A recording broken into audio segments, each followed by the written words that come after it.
So everyone rides scooters in Asia. They're the most popular method of transport by far. You often see entire families on the back of one scooter.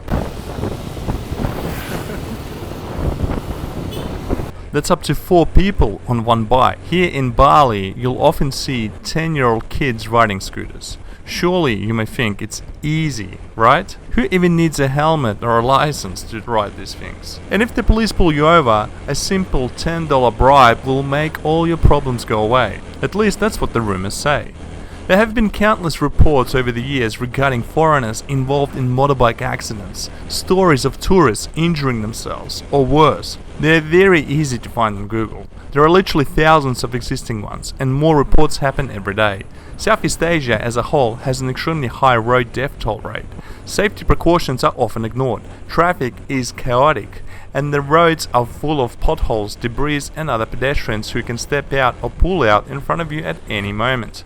All this poses risks to local people and tourists alike. In fact, in 2015, it was reported that 73% of road deaths in Thailand directly involved motorbikes. In Cambodia, it was close to 71%.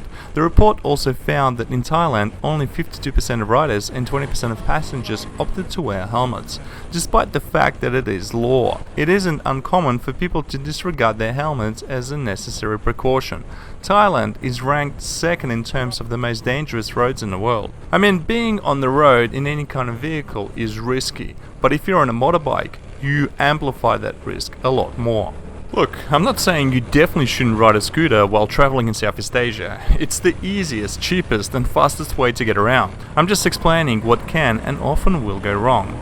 If you're inexperienced and planning to hop on a motorbike, be aware of the potential consequences and ensure you'll be covered by travel insurance if anything were to go wrong. It may be simple enough to learn how to ride a motorbike at home initially, but the roads are dangerous even for locals who have been living in that local area for many years. Be careful, be vigilant, wear a proper helmet, not those ice cream cones they wear in Thailand. And most of all, go slow, watch out for other bikes, cars, buses and trucks. And if you're going to be riding around drunk or high on drugs, then you're definitely asking for trouble, because that's the last thing you want to do in Southeast Asia. Seriously, scooter is the best way to enjoy Southeast Asia, especially places with narrow streets and heavy traffic. If you're traveling solo or with a friend or a partner, renting scooters is the best way to get around. You can hire them for cheap all over the place. I'd recommend that you ask your hotel or villa manager first to rent a scooter. Here is some fair dinkum and struth tips on scooters. Wear a helmet. Most scooter rentals come with a helmet. Make sure your helmet fits and adequately protects your noggin. If the helmet you get smells like an old sock, well, that's too bad. Ask for another helmet or simply buy a new one. Check the scooter. Check for any obvious body damage to avoid paying for someone else's damage later on. Make sure the lights, brakes, and all else works. Adjust the mirrors. Ride like a local. Ideally, you want to blend in with the locals and the flow of local traffic. If everyone is doing 30 kilometers an hour, you shouldn't be doing 60. Use the horn. In Southeast Asia, whenever someone's overtaking, they beep the horn. This is not a moment of road rage, like they do in Australia. They're just being polite to let you know that they're passing you by. Use the horn to let others know that you're there. Use an indicator. In Southeast Asia, the locals will often avoid using an indicator. This doesn't apply to you. You should signal when making turns to avoid someone T-boning you. Police checkpoints. This especially applies to Thailand. Police checkpoints are common. Thai police will check if you're wearing a helmet and if you hold an international driving permit or a local driver's license.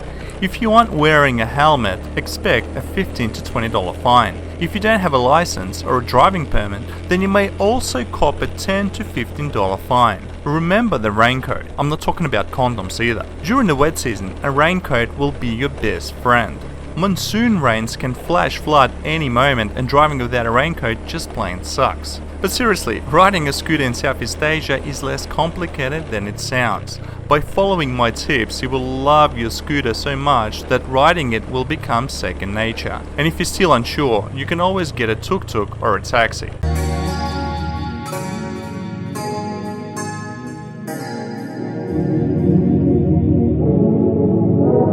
Drop the bass, Kitty.